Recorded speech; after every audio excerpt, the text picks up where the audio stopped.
Pessoal, no vídeo de hoje nós vamos apresentar os 5 erros principais que todo iniciante no tarô comete. Muita gente deixa de estudar o tarô porque pensa que é um estudo difícil, não compreende o significado das cartas, acha que necessita de ter uma intuição ou um dom espiritual para aprender o tarô. Mas na verdade não é bem isso. Isso acontece muitas vezes porque ele segue um caminho de estudo. E nesse vídeo aqui eu vou te passar os principais erros que dificultam o aprendizado no tarô. Então, se você gosta de estudar o tarô, de aprender um conhecimento novo, fica comigo nesse vídeo que você não vai se arrepender. Então, sem mais delongas, vamos para o vídeo e vou te apresentar agora o primeiro erro principal que muito iniciante comete, pessoal, que é, na verdade, estudar as cartas isoladamente. Muitas pessoas tentam compreender o significado da carta ali, isolar, tenta memorizar o que significa cada símbolo. Isso traz uma dificuldade enorme, porque o tarô ele tem 78 cartas. Agora imagina decorar significados e mais significados de carta por carta. Isso leva um tempo enorme e muitas vezes acabamos esquecendo, né, do que representa todas essas cartas, principalmente na tiragem de carta, nós ficamos nervosos, o significado não vem na cabeça naquele momento. Então, quando você for estudar o tarô, nunca estude de forma isolada no significado das cartas. Procure estudar por temas. É muito mais fácil. Você engloba outras cartas e isso vai facilitar demais na sua memorização e na sua associação dos significados. A gente poderia pegar, por exemplo, um tema que trata de mudança e transformações. Então você poderia simplesmente pegar, né, várias cartas que tratam de mudanças e transformações e tentar entendê-las. Por exemplo, cartas que tratam de mudanças e transformações seriam, por exemplo, a carta da morte, né, a carta da torre, o enforcado, o julgamento. Então, toda vez quando essas cartas saírem, você faz aquela associação. Não, essa carta aqui ela faz referência à mudança, ela faz referência a transformações. Do que simplesmente você ficar ali, não, o que significa a carta da morte? A carta da morte apresenta transformação, tem esse símbolo aqui, tem esse outro símbolo aqui. A torre, gente, o que significa essa torre? A torre vem de fora, caindo, mudança, quebra de... É muito mais difícil, pessoal. Então, quando você trabalha o tema específico, facilita demais a memorização e o seu aprendizado. Então, esse é um erro que muita gente, mas muita gente, quando está aprendendo o tarô, comete. Tentar decorar os 78 significados antes de praticar, né, o tarô. Decorar significado por significado de cada carta antes de praticar. Então, nesse sentido, eu trago para vocês aqui um método que vai facilitar demais a sua aprendizagem. Eu chamo esse método de o método das 12 cartas. Como é que consiste esse método? É o seguinte, você vai pegar 3 cartas que você gosta, que você ama na verdade, mais 3 cartas que você odeia, mais 3 cartas que te intrigam, nem que você goste, nem que você tem medo.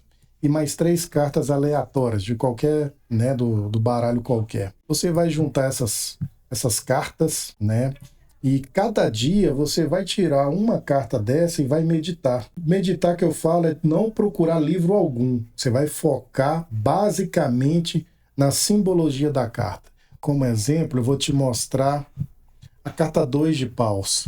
Suponhamos que dentro dessas 12 você puxou e saiu, né, o 2 de paus. Na verdade, a gente não tem livro nenhum aqui no momento, então você vai focar, na verdade, no que significa, né, no que essas imagens trazem para você. Vocês podem ver um símbolo bem pequenininho aqui de cavalo, uma carta que reflete força, impulso. E da mesma forma você vai fazer com todas as outras cartas que você colocou dentro dessas 12. Agora, voltando para o erro 3, que é muito comum de acontecer, usar interpretações prontas. Se você pegar a turma que está começando no tarô, o que eles mais fazem é isso. É um erro gravíssimo, mas gravíssimo mesmo, porque ele pega aquele significado geral ali do livro de tarô e tenta memorizar, e diga, muitas vezes ali os símbolos das cartas passam despercebidos porque a pessoa só está focada na palavra-chave que representa aquela interpretação. Isso é um erro gravíssimo. E o problema maior, a pessoa não desenvolve a intuição. E principalmente para os homens, porque os homens têm a sua intuição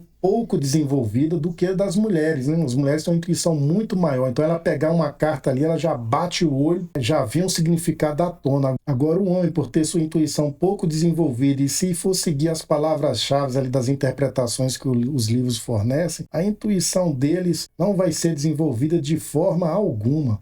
Eu, por exemplo, que sou formado em filosofia, porque a filosofia, na verdade, ela é uma explanação racional, a intuição muitas vezes é deixada de lado, eu tenho uma grande dificuldade de tentar, né, muitas vezes meditar sobre aquela carta, né, para tentar desenvolver minha intuição. E graças a seguindo esse método, as coisas foram melhorando para mim. E hoje, quando eu bato o olho na carta, eu já sei o que significa com muita facilidade. Então, pessoal, voltando aqui no quarto erro, na verdade, né, que é muito comum também de acontecer, muitas pessoas que estão começando agora, eles ignoram os arcanos menores, né? Eles dão uma preferência tão grande para os arcanos maiores, mas os arcanos menores, para quem já tem um conhecimento de tarô, eles são indispensáveis para uma leitura. Se a gente pegar aqui a Cabala, os arcanos menores, deixa eu mostrar para vocês aqui, os arcanos menores, eles representam todas as sefirotes. Os dois, na verdade, representariam essa esfera de Rockman, os três, a esfera de Bina, e assim sucessivamente. Ou seja, esses aqui são tão importantes porque são os níveis de consciência, né? Enquanto os arcanos maiores, eles são os caminhos para se chegar aos níveis de consciência. E quando o iniciante no tarô, ele começa a estudar, porque vê muitos vídeos no YouTube, dando preferência aos arcanos menores, quando vocês forem estudar o tarô, não dê importância somente para os arcanos maiores, mas também para os arcanos menores, com toda a sua simbologia, e tente, dentro daquele primeiro erro lá, associar os temas, conectar o arcano menor com o maior. Vocês vão se espantar quando vocês começarem a fazer esse exercício. Dentro de 2 ou 3 meses, vocês vão estar comentando nesse vídeo, Carlos, como é que mudou a minha aprendizagem sobre os arcanos, né? Tanto os arcanos menores como os arcanos maiores. E por último, que é o erro 5, muitas pessoas, pessoal, pensam que para estudar o tarô, você precisa ter algum dom espiritual. Vocês acham mesmo que para estudar o tarô precisa de ter algum dom espiritual? Ou seja, que muita gente fala ser um macumbeiro, que não consegue memorizar os significados das cartas, não consegue desenvolver aquela falha que eu te falei da intuição. Eles pensam que o tarô é algo necessariamente de dom espiritual. E, na verdade, não é.